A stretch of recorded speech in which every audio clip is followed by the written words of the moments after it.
तो ये खेल नो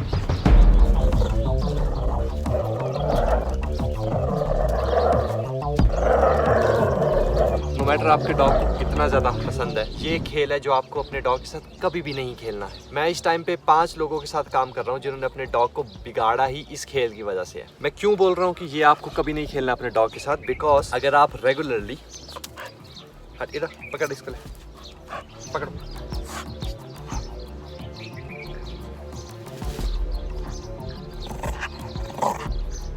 ये देखो, अगर आप रेगुलरली अपने डॉग के साथ या अपने पपी के साथ इस तरह से खेलते आए हो तो आप उसको क्या सिखा रहे हो कि आपके साथ बिहेव करने का क्या तरीका है।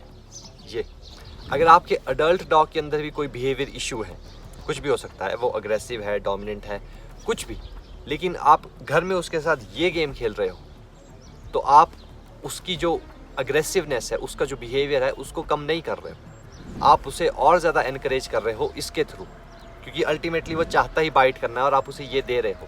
प्लस ये चाहता है ये खेलना, लेकिन मैं नहीं खेलता इसके साथ।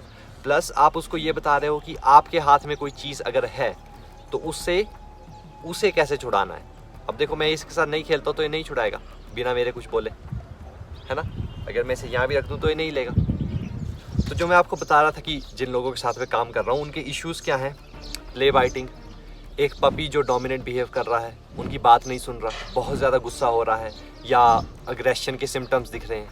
ये इसीलिए क्योंकि जब वो पपी ने जाना आपको कि आप कौन हो, इंसान कैसे होते हैं, उनके साथ कैसे बातचीत करते हैं, उसने क्या जाना कि इंसानों के साथ ये ऐसे जोर लगाना होता है। तो अब वो ये चीज़ को, इस स्टेट ऑफ माइंड को आपके साथ हर जगह पे लगाएगा जब भी उसे वो नहीं करना होगा जो आप चाहते हो, या जब आप उसे कुछ करने को बोलोगे, ये उसका रिस्पॉन्स होगा।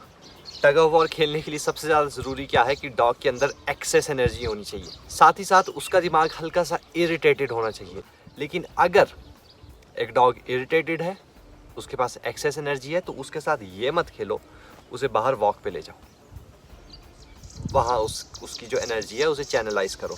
एक और चीज़, जो लोग अपने डॉग को प्रोटेक्शन के लिए ट्रेन करते हैं प्रोफेशनली, वो स्टार्टिंग से, जब से उनका डॉग एक छोटा पपी है, वो स्टार्टिंग से ही ये गेम खेलते आए हैं उनके साथ, वो ये खेल सकते हैं, क्योंकि वो अपने डॉग को अल्टीमेटली सिखाना चाहते ही क्या है कि ये करना है, चाहे फिर वो इंसान के साथ, चाहे फिर वो कुछ भी।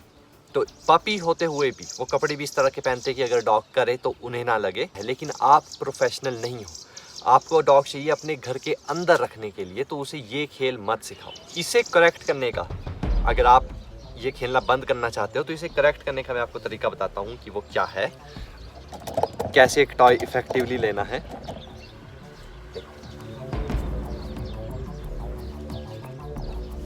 ये इसके मुंह में, राइट, चल ले भाई, ले ले, चल ले ले ले ले, अब जब तक आप ये करते रहोगे तब तक ये कभी भी इस टॉय को नहीं छोड़ेगा। कुछ लोग टॉय छुड़ाते ही इस तरह से, ये नहीं छोड़ेगा कभी भी। अगर आपको इसको सीरियसली छुड़ाना है टॉय को, तो आपको करना क्या है, इसे पकड़ लो दोनों तरफ से और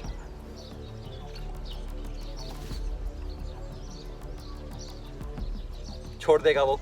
अब आपके केस में आपको ये टॉय सिंपली ले लो, उसकी तरफ देखो मत और इसे रख दो, राइट। कुछ इसकी तरफ देखना नहीं है, इसे कुछ बोलना नहीं है।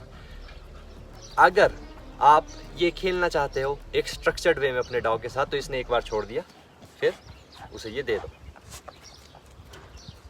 इस तरह से, तो उसे ये पता चल रहा है कि अगर ये खेल खेल भी रहे हैं तो इसका एक स्ट्रक्चर है और वही चाहिए।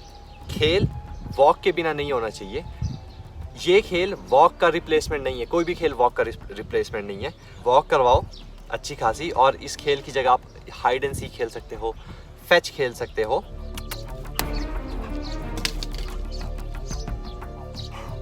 इस तरह से आप खेल सकते हो। अभी ये इंटरेस्टेड नहीं है इस गेम पे क्योंकि इस वक्त गर्मी लग रही है। तो नो मैटर, डॉग वेज के अंदर जिन भी लोगों के साथ मैं ये कर रहा हूँ, उनके डॉग को ठीक करने का प्रोसेस, नो मैटर आपके डॉग को खेलना कितना ज़्यादा पसंद है, उसके साथ ये खेल कभी भी नहीं खेलना है। और अगर आप चाहते हो to know about the dog wage program, तो आप डिस्क्रिप्शन में एक लिंक है वेबसाइट का, वहाँ पे जाके सब कुछ जानकारी ले सकते हो।